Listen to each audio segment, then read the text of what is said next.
ఈరోజు కర్కాటక లగ్నం వాళ్ళకు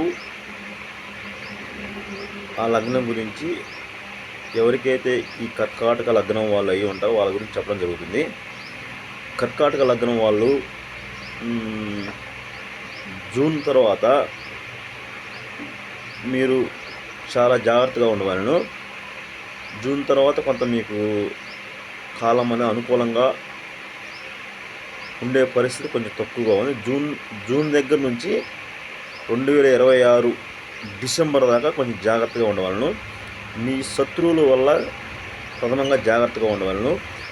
మీ మీద విషప్రయోగాలు జరిగే ప్రమాదం ఉండటం వల్ల మీ శత్రువుల నుండి మీరు దూరంగా ఉండవలను. మీ శత్రువులు ఎవరో ఆల్రెడీ మీకు ఎవరెవరు శత్రువులుగా ఉంటారో మేము గత వీడియోలో చెప్పి ఉన్నాము. దాన్ని బట్టి మీకు ఎవరు శత్రువులుగా ఉంటారు, ఎవరు మిత్రులుగా ఉంటారో తెలుసుకొని మీ మిత్రుల సైడే మీరు ఉండండి.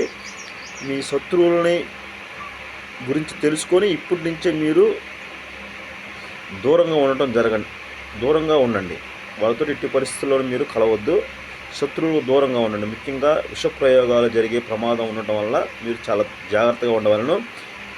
ఎక్కడైనా అనుమానం వస్తే దాన్ని అవాయిడ్ చేసి ఎలాంటి పదార్థాలు మీరు తీసుకోకూడదు. పాముల ద్వారా, సర్పముల ద్వారా, తేళ్ళ ద్వారా, క్రిమి కీటకాదాల ద్వారా ఏ విధంగా విషప్రయోగాలు జరిగే అవకాశాలు ఎక్కువగా ఉండటం వల్ల చాలా జాగ్రత్తగా ఉండవాలను. కర్కాటక లగ్నం వాళ్ళు రేపు వచ్చే జూన్ దగ్గర నుంచి డిసెంబర్ దాకా చాలా జాగ్రత్తగా ఉండవాలను.